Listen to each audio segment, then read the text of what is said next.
Shot 97 presents Commodore Amiga game called Power Drift.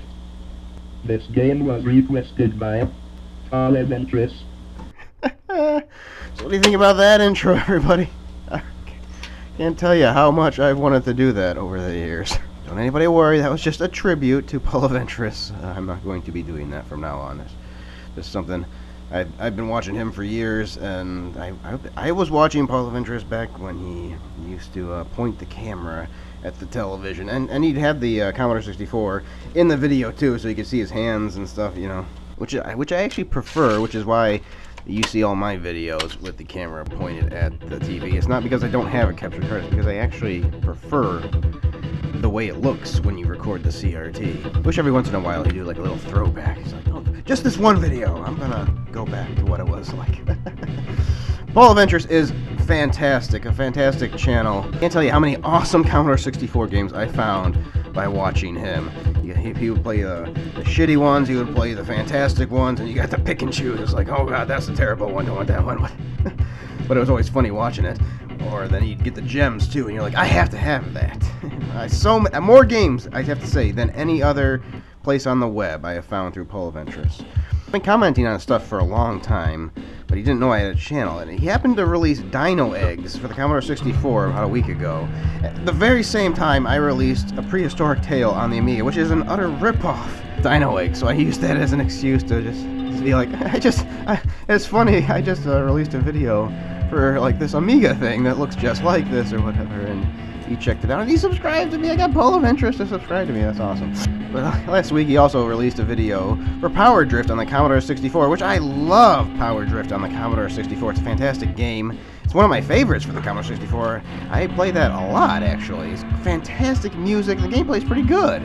It doesn't look too pretty, but it looks pretty good. Anyway, I commented on that video and he was like, if you ever do an Amiga review of it, yeah, make it a request from me. And I'm like, that's awesome. I told him, I know exactly how I want it to start. I told him that. I don't know, did you have a clue that it was going to be the intro that you always do just in the Amiga voice and everything? So this is the Commodore Amiga version of Power Drift played on my actual Amiga 500. And I have to say, I have seen this game before, played online. And it always looked pretty bad. I was never interested in playing this game until Polaventris asked me to. Just because I looked at it online and it looked terrible. It looked choppy as all hell. It looked unplayable. It just looked like a bad, typical arcade port on the Amiga. But having played it, like, it's not as bad as you thought it was, and there's one reason for it. It's because all the videos online show this in PAL mode, which is stretched into like a widescreen format. That's number one. Number two is PAL mode runs at 50 hertz. I'm running it in NTSC mode at 60 hertz, which is faster. It's being an arcade game designed by Sega. You know, Japan is an NTSC country, so yes, it was definitely. This is supposed to be an NTSC mode. This was an American game, like the developer is an American company, so this would have been designed for the American audience. The problem when you see online is all the emulators default to PAL mode. Nobody in the world seems to ever think about this and correct it. So there's a lot of games, actually, that are being played incorrectly. A hell of a lot of games that are being played incorrectly on the Amiga, especially online in like a widescreen. And I'll show that at the end of the video, what it actually looks like in PAL mode. It's a lot worse, but this is how it's supposed to be played, and it's not too damn bad, I have to say. The music is pretty okay. It's not as good as the Commodore 64 actually only has one tune throughout it, and the Amiga version does have that tune later on. You'll hear it, but this is actually much closer to the arcade version than the Commodore 64 is, and I'm not saying just in terms of graphics. The graphics are very good for the time. In fact, they are almost arcade perfect. The arcade did have like a lot of like Super Nintendo-ish kind of like Mode 7 kind of effects that this doesn't have, obviously. But the graphics are almost arcade perfect on the Amiga version. But it's not just the graphics, the gameplay. Like in the arcade version, if you watch this, like they crash all the time, and they keep the momentum even though they crash, and you can use that to your advantage. There are a lot of terrible turns in this game, which are almost impossible to deal with. But once you realize that you can actually crash into these people on purpose and keep your momentum going around the turn, you actually learn that you're supposed to kind of crash. and it helps you out a lot. Actually, if you are familiar with the arcade version of this, it is actually a very faithful port of the arcade game. Yeah, it's not quite as smooth. It's still, even in NTSC mode, you do see like some of the background, like the pillars and stuff and the trees, like they come at you a little bit weird. So it's not perfect, but for 1988, if you play this in NTSC mode, this is perfectly playable. Perfectly playable. It's not the way you see it online in PAL mode. It's actually playable like this. It's actually enjoyable, and the music is, it's enjoyable. It's got several different tunes for each course you do. The graphics are really beautiful, especially for this era. And when you get these on the Amiga, it's actually a treat to see a lot of these early games have such beautiful color palettes and things. And, it's great to see a non-DOS port of something. It's great to see the Amiga doing something better than EGA, or the people that actually knew about the Amiga designing for it, its own unique game. Here we have a port that is beautiful, and that's great. I love it. And I still prefer the Commodore 64 version because it actually does play better. And the Commodore 64 version is not like the arcade game. I have to say the Commodore 64 version plays better than the arcade game does. It's almost a completely different game. Like, I don't even see that much resemblance in terms of course layout in the Commodore 64 version. It really seems like a completely different game. The gameplay is different. It has like a hit detection, which is actually terrible. You can't, it doesn't seem like you can actually hit other drivers in the Commodore 64 version, so you can go right next to them.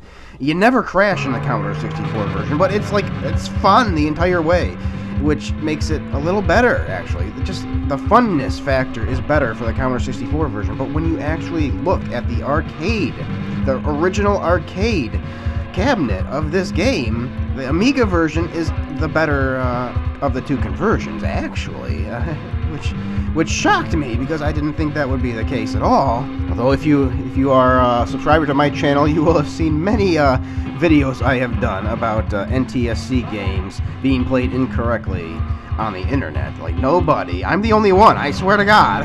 I am the only person on the entire internet that is showing the American games the way they were supposed to be.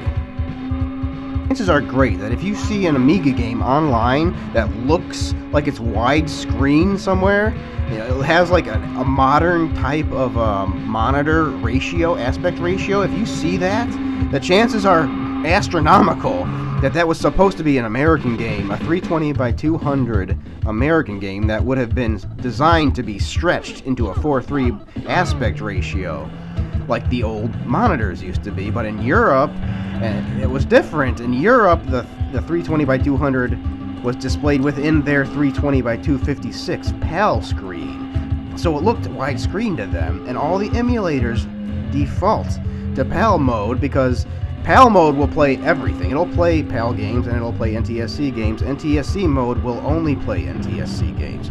So in terms of compatibility, I understand that the emulators just want to show you the PAL mode, but you have to understand that not everything was designed that way, and you have to do some research and try out some different things every once in a while. And once you do that, you will see that a lot of games, you've experienced them wrong your entire life.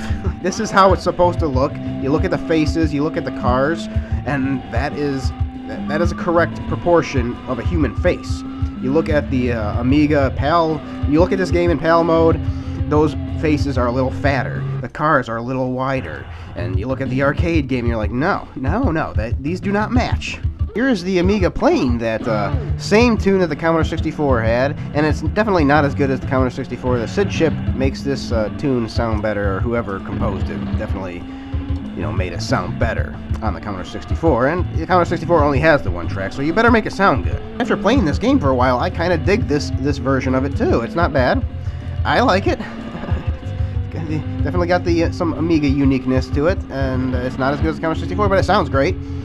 And here we are. Like, this is a cool game. I gotta say, it's not perfect. It runs a little choppy in some areas, but it runs a lot better than you see it online. I'm showing it to you a lot better in NTSC mode.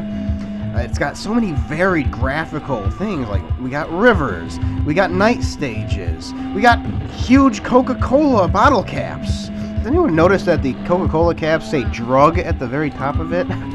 What the hell is with that? We got cityscapes, we got deserts, we have so many different things. This is a good game. It's actually, it's kind of worth. This is not Lotus, everybody. Okay, it's not as smooth as Lotus. It's not as cool looking as Lotus. But for 1988, this is a better game than you've all given it credit for. I have to say, if you've seen this online, you have gotten the wrong impression. And it's beatable too. You see that? I just beat the game. I beat that. One course. I actually ended up beating 2 of the courses in this. Every time I beat a course, though, it didn't let me put my initials. It only seemed like when I died would it let me get a high score. So here it is in PAL mode, everybody. This is the 320x200 game shown as it would have been on most Europeans, except in Europe it would have been in 4:3, except it would have been widescreen within that 4:3. So it would have been, you would have black bars, more black bars. I cropped it and I enlarged it, but you are seeing everything that they would have seen. I just enlarged it to fit your screen. And do you notice that this is weird? Anybody? Do you notice that an Amiga game is filling your entire screen, your modern widescreen, even though there were no widescreen monitors in 1988? Doesn't that seem weird to anybody else? It's weird to me. It's definitely not supposed to be there, and everybody that thinks the Amiga is supposed to look like this, you're wrong. Look at those faces. Look at those faces at the top. Do you notice that the human beings seem a little chubbier than normal? It just doesn't seem like the people you see in real life, does it? No, it's wrong. It's definitely supposed to be in NTSC mode, and it plays slower too. And go back with a stopwatch, you will notice that NTSC mode matches with actual real-life seconds, where the PAL version does not. Anyway, that was the video. I hope you all enjoyed it. Thank you very much, Polaventris, for the request. Love Polaventris. Love him. And if somehow you happen to be one of my 40 subscribers that does not know of Polaventris, then check out his channel too. Polaventris, fantastic guy for the Commodore 64. Just so many. He's taken a break for a while too. Like, he hasn't had too many videos in the last almost year, but every once in a while he does some. But he used to crank them out all the time, and he got kind of sick of it, I think. But I think he's back into it, and they're fantastic quality videos. He takes a short look at them, but it's always an enjoyable experience. You can click on that video link to look at Polaventris playing Power Drift on the Commodore 64. I'd also like to take this opportunity to request a game from Polaventris. I request that he play Who Framed Roger Rabbit on the Commodore 64. A few months ago I played that on the Amiga. I'm curious to see how he likes that game. I think it's an NTSC game, but I don't know if it's going to be bad on the PAL version or not. I'm not sure, but I'd like to see him play it, and I'm going to take you out with me crashing a bunch of times. This is one of my first runs on it, and I crashed a bunch of times anyways. This is it. Goodbye!